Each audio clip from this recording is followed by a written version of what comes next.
ABBA is undoubtedly one of the most successful music acts to come out of the Eurovision Song Contest. But do you know which song they actually sang to win the contest? Hello viewers, welcome back to yet another video on our channel. Today we have brought you ABBA sang Unexpected Song to win the Eurovision Contest. So stay tuned till the end and let's dive right into it. ABBA's music has truly stood the test of time. Their most famous #1 hit song, Dancing Queen, along with Mamma Mia, live on in their hit musical Mamma Mia, and its film adaptation. But there was a time in ABBA history when the group struggled to get recognized, and it took a lot of hard work to write a song that would take them to the top. After they had one, they needed a place to unveil it. The Eurovision Song Contest was the place, but it wasn't exactly a blessing. What is the Eurovision Song Contest? People living in Europe have more than likely heard of the Eurovision Song Contest. On the other hand, most Americans probably haven't, simply because America doesn't air the contest, nor do they compete in it. So what is the Eurovision Song Contest? Ultimately, the song contest is just that. But there's more to it than just that. It has accumulated record views. For instance, 182 million people tuned in to watch the contest in 2019. And a cult following over the years because the acts who come out of the woodwork of their respective countries often appear strange. Every year, Europe is consumed in, as Forbes describes, an enthusiastic fervor culminating in a high-energy musical extravaganza so utterly bizarre in nature that it leaves the rest of the world scratching its head.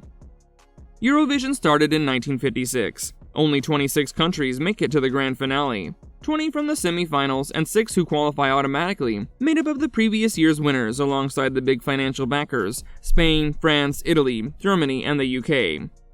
Also known as the Big Five, with the winner being the country to receive the most points from its competitors.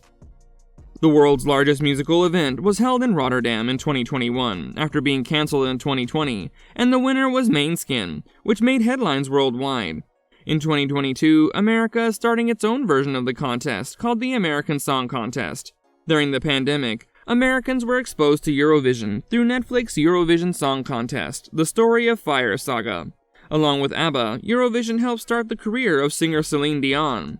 But today, we're going to focus on ABBA's success story. But wait, before we move on, if you're enjoying this video, make sure to show your love and support by giving it a big thumbs up and subscribing to our channel if you haven't already. Also, don't forget to hit the notification bell to stay updated of our future updates. Now let's get back to our video.